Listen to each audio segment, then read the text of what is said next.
Sometimes this happens. Low beam out. It's the driver's side.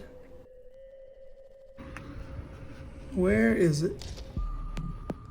Down there is a round cover that has to be removed.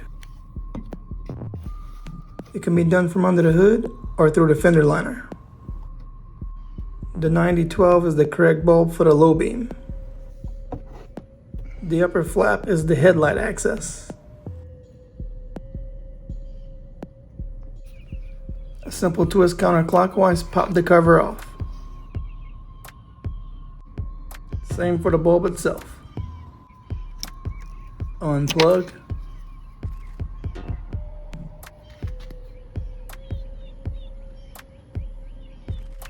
Making sure the new one works. Install in reverse order.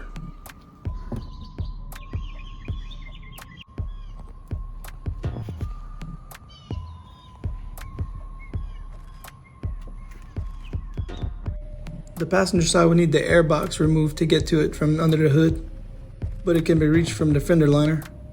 Turn the wheel for more clearance. I hope this helps.